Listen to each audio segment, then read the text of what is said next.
এখন কেন বিলালকে আযান দিতে বলা হলো? হাদিস শরীফের মধ্যে আল্লাহর নবী বলছেন, ইয়া বিলাল কুম ফানাদি বিসসালাহ, তুমি দাঁড়াও, তুমি আযান দাও। এটা হচ্ছে দলিল, আল্লাহর নবী নিজে বিলালকে আদেশ করেছেন। এরপরে বলা হচ্ছে ফাআমিরা বিলালান আইয়াশফাল আযান ওয়া ইউতিরুল ইকামা, এইটা হলো দ্বিতীয় দলিল, বিলালকে আল্লাহর রাসূল নিজে আদেশ করেছিলেন। কিন্তু কেন বিলালকে আদেশ করলেন? এক নাম্বার শর্ত হলো আযান দিতে হলে বলিষ্ঠ এবং সুমধুর কণ্ঠের অধিকারী হতে হয়, যেটা আল্লাহ তাআলা বিলাল রাদিয়াল্লাহু তাআলা আনহুকে দান করেছিলেন। জোরে বলুন সুবহানাল্লাহ। সব সাহাবাই কিরামগণের কণ্ঠ ভালো ছিল, কিন্তু সবচাইতে বলিষ্ঠ এবং সুমধুর কণ্ঠ ছিল হযরত বিলালের। এই কারণে বিলাল রাদিয়াল্লাহু তাআলা আনহুকে আল্লাহর নবী আদেশ করেছিলেন, যাও বিলাল, তুমি আজকে পৃথিবীর ইতিহাসে প্রথম মুয়াজ্জিন, তুমি আযানটা দিয়ে দাও। দুই নাম্বার হলো আযান দিতে হলে তার কণ্ঠ অনেক দূর পর্যন্ত যাইতে হবে। অন্যান্য সাহাবীর যতটুকু কণ্ঠর আওয়াজটা দূরে যাইতো, তার চাইতে একটু হলেও বেশি যাইতো হযরত বিলাল রাদিয়াল্লাহু তাআলা আনহু। তিনি যখন আযান দিতেন, তার আযানের ধ্বনি যত দূর পর্যন্ত যাইতো, অন্য সাহাবায়ে কিরামের ধ্বনিটা অত দূর পর্যন্ত যাইতো না। যার বাস্তব প্রমাণ, হযরত বিলাল রাদিয়াল্লাহু তাআলা আনহুকে যখন কিছুদিনের জন্য আযান দিতে নিষেধ করা হয়েছিল, এরপরে সকাল হয় না, বিশ্ব নবীর কাছে কিছু কিছু মানুষ বলছেন, ইয়া রাসূলুল্লাহ, ইয়া হাবিবাল্লাহ, সকাল হয় না কেন? তখন আল্লাহর নবী আল্লাহর কাছে প্রার্থনা করলেন, আল্লাহ, কেন সকাল হচ্ছে না, কেন সুবহ সাদিক হয় না? জিবরাইলকে পাঠিয়ে দেওয়া হলো, ইয়া রাসূলুল্লাহ, ইয়া হাবিবাল্লাহ, আজকে ফজর নামাজের আযান হয়নি। আল্লাহর নবী বললেন, অন্য মানুষ দিয়েছে, আজকে বিলাল দিতে পারিনি। তখন জিবরাইল আলাইহিস সালাতু ওয়াস সালাম বললেন, ইয়া রাসূলুল্লাহ, ইয়া হাবিবাল্লাহ, বিলাল যখন আযান দেয়, বিলালের আযানের ধ্বনিটা শুধু পৃথিবীর মধ্যেই থাকে না, পৃথিবীকে ভেদ করে আল্লাহর আরশে আজিম পর্যন্ত পৌঁছে যায়। সুবহানাল্লাহি ওয়া বিহামদিহি, সুবহানাল্লাহি ওয়া বিহামদিহি। তাহলে দুই নম্বর শর্ত হলো, যার ধ্বনি যত দূর বেশি যাবে, সে আযান দেওয়ার জন্য সে অগ্রবর্তী থাকবে, অর্থাৎ সে নির্বাচিত হয়ে থাকবে।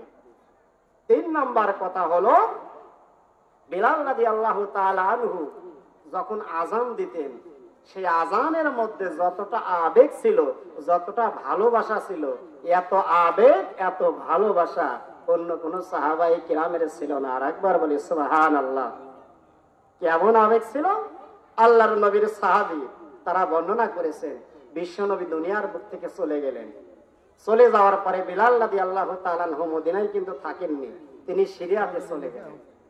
সিরিয়াতে চলে যাওয়ার পরে হঠাৎ করে দেখা গেল, একদিন স্বপ্নের মধ্যে এসে আল্লাহর রাসূল বলছেন, বিলাল, আমিও দুনিয়ার বুক থেকে চলে এসেছি, তুমি মদিনা থেকে চলে আসলে, মদিনার মানুষের প্রতি তোমার কি কোনো দয়া হয় না, কোনো কি মায়া হয় না? আমি যে রওজার মধ্যে শুয়ে আছি, আমার জন্য কি তোমার মন কাঁদে না? এরপরে বিলাল রাদিয়াল্লাহু তাআলা আনহু সকালবেলায় আর দেরি করেননি। বিলাল রাদিয়াল্লাহু তাআলা আনহু দেরি না করে সকালবেলায় আবার মদিনার উদ্দেশ্যে রওনা দিলেন। মদিনাতে যখন আসলেন, আসার পরে সমস্ত সাহাবায়ে কিরামগণ বিলালকে পেয়ে আনন্দে আত্মহারা হয়ে গেলেন। আনন্দে আত্মহারা হয়ে যাওয়ার পরে বিলালকে বলছেন, বিলাল, তুমি আবার সেই আবেগ কোন বিষয় দিয়ে, তোমার আবেগ দিয়ে, তোমার ভালোবাসা দিয়ে আবার মসজিদে নববীতে যাও, আবার তুমি আযান দাও। বিলাল রাদিয়াল্লাহু তাআলা আনহু বলছেন, ও আল্লাহর নবীর সাহাবীরা, আমি আর আযান দিতে পারবো না।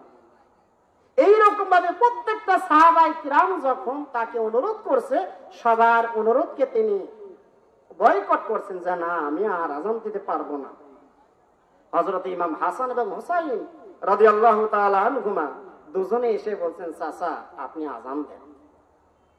তিনি যখন দেখলেন হযরত হাসান এবং হুসাইন রাদিয়াল্লাহু তাআলা আনহু তাকে জড়িয়ে ধরে বলছেন, চাচা, আপনি আবার আযান দেন, তখন তিনি আর তাদের কথা ফেলতে পারলেন না।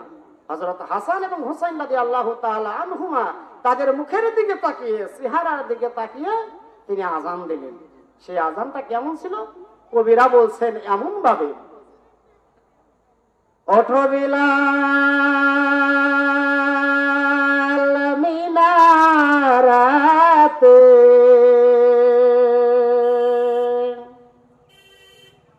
তোমার সময় বয়ে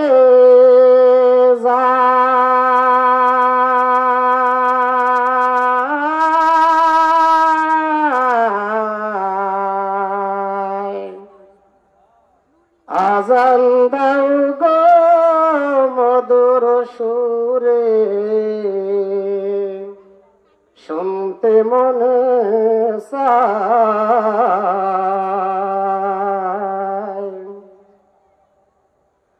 ওঠো বিলাল মিনারাতে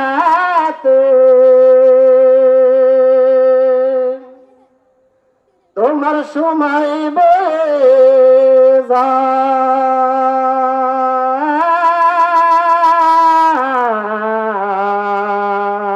যায় আজান দাও গো মধুর সুরে শুনতে মনে চায়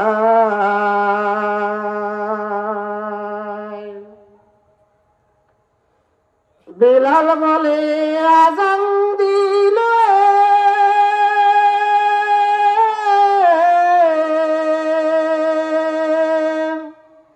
কলি যায় মোর আগুন জ্বালে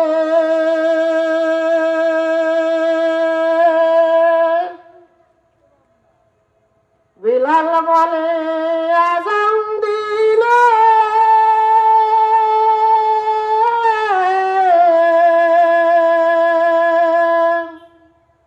কলি যাই মোর আগুন জ্বালে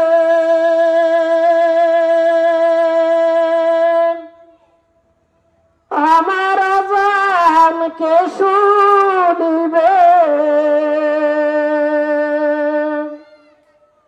আমার আজানকে শুনিবে নবী নাই রে দুনিয়া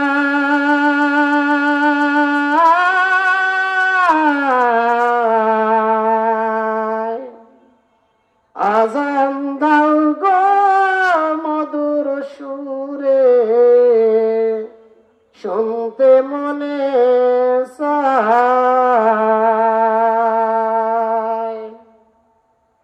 ওঠো বিলাল মিনারাতে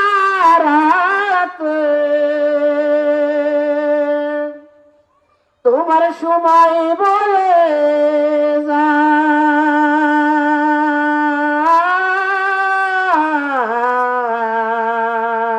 যায় আজান দাও গো মধুর সুরে শুনতে মনে চায়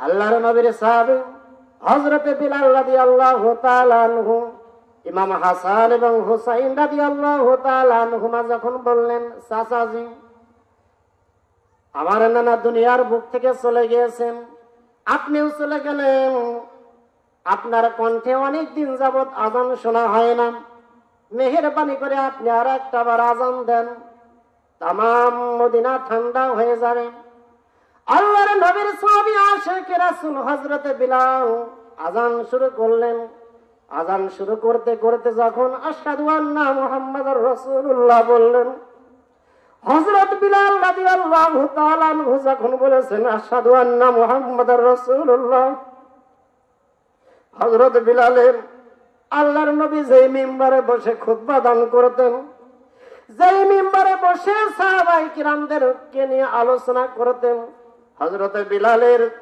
সেই চোখের চাহনি চোখের দৃষ্টিটা যখন মিম্বারে গেছে মসজিদে নববীর মিম্বারে যখন গেল না হযরত বিলাল মুহূর্তের মধ্যে বেহুশ হয়ে চলে গেলেন তিনি জ্ঞান হারিয়ে ফেললেন সমস্ত মদিনার বুকে মানুষের মধ্যে শোকের জন্য ছায়া চলে আসলো সমস্ত মদিনাবাসীরা মসজিদে জড়ো হয়ে গেছেন কতদিন যাবত বিলালের মুখে আজান শুনি না সমস্ত মানুষ মনে করেছেন বিশ্ব নবী আবার মসজিদে নববীতে এসেছেন সমস্ত মদিনার মানুষেরা পাগল পারা হয়ে গেছে, পাগলের মতো ছুটে আসছে। তাদের মনে হচ্ছে হযরতে বিলাল যেমন মসজিদের নববীতে আযান দিয়েছেন, মসজিদের নববীর মুয়াজ্জিন নির্বাচিত হয়েছেন, আবার মনে হয় আমাদের বিশ্ব নবী নতুন করে মসজিদের নববীর ইমাম হওয়ার জন্য তৈরি হয়ে গেছেন। সমস্ত মদিনাবাসীগণ এই চিন্তা নিয়ে, চেতনা নিয়ে মসজিদে নববীতে যখন ঢুকেছেন, তখন এসে দেখেন যে বিলাল বেহুশ হয়ে পড়ে আছেন। সমস্ত সাহাবাই কিরামগণ হাউ মাউ করে কান্নাকাটি করছে যে আজকে বিলাল এসেছে। বিলালের মতো যদি বিশ্বনবী আসতেন তাহলে আমাদের ভাগ্যটা কতই ভালো হতো। কিন্তু বিশ্বনবী তো আল্লাহর দরবারে চলে গিয়েছেন। এটাই ছিল সেই আজানের ইতিহাস। আজান দিবেন সেই ব্যক্তি যার আজানের মধ্যে আবেগ বেশি থাকবে, ভালোবাসা বেশি থাকবে।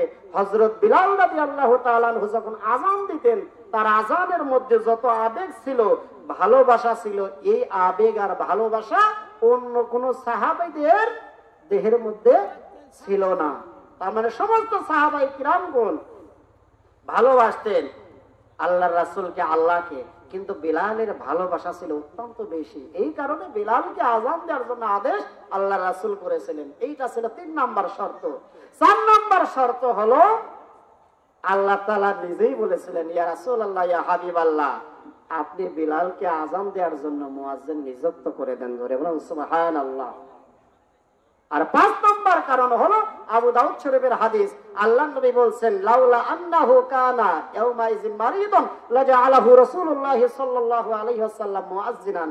যখন আব্দুল্লাহ ইবনে যায়েদ রাদিয়াল্লাহু তাআলা আনহু আযানের বাক্যগুলো স্বপ্ন দেখলেন, সেই সময় তিনি আযান দিবেন, কিন্তু তিনি অসুস্থ ছিলেন। অসুস্থ থাকার কারণে সর্বপ্রথম পৃথিবীর ইতিহাসে যিনি আযান দিয়েছিলেন সেই ব্যক্তির নামটাই ছিল হযরত বিলাল রাদিয়াল্লাহু তাআলা আনহু। আর আকবার বলে সুবহানাল্লাহ।